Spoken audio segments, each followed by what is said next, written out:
Hey everyone, welcome back to our channel. Today we're diving into one of the most important aspects of English writing, punctuation. It might seem simple, but good punctuation can make a huge difference in how clear and professional your writing is. So, let's get started. First up, the full stop, also known as a period. This is probably the easiest punctuation mark to remember. You use it at the end of a sentence that's complete and makes sense on its own. For example, the cat is sleeping.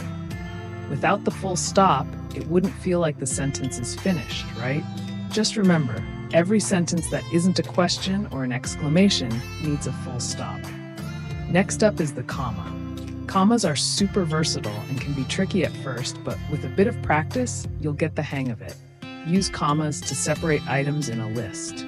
For example, I bought apples, oranges, bananas, and grapes. Notice how we use commas between each item in the list? Commas are also used to separate clauses within a sentence. For example, after we finished dinner, we went for a walk. Here, the comma separates the two parts of the sentence. Now the question mark. This one's simple. You use it at the end of a question. Easy, right? For example, what time is it? Without the question mark, it wouldn't feel like you're asking anything. So remember, if it's a question, always use a question mark. Exclamation marks are used when you want to show excitement, surprise, or a strong emotion. But don't overdo it. One exclamation mark is usually enough. For example, wow, that's amazing!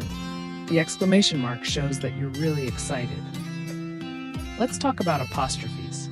We use apostrophes in two main ways: to show possession or to form contractions. For possession, you add an apostrophe and S after a noun. For example, this is Sarah's book.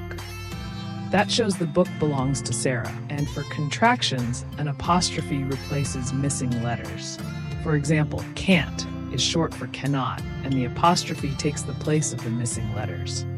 Quotation marks are used when you're writing what someone else said. For example, he said, "I'm going to the park."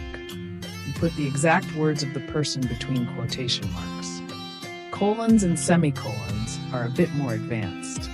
Use a colon to introduce a list or explanation. For example, there are 3 things you need: a pencil, paper, and a ruler. And semicolons are used to link closely related ideas. For example, she loves chocolate, he prefers vanilla. They're separate ideas, but they're related, so we use a semicolon to connect them. And that's a wrap on today's lesson about punctuation. If you found this video helpful, don't forget to like, subscribe, and hit the notification bell so you don't miss any future lessons. See you next time.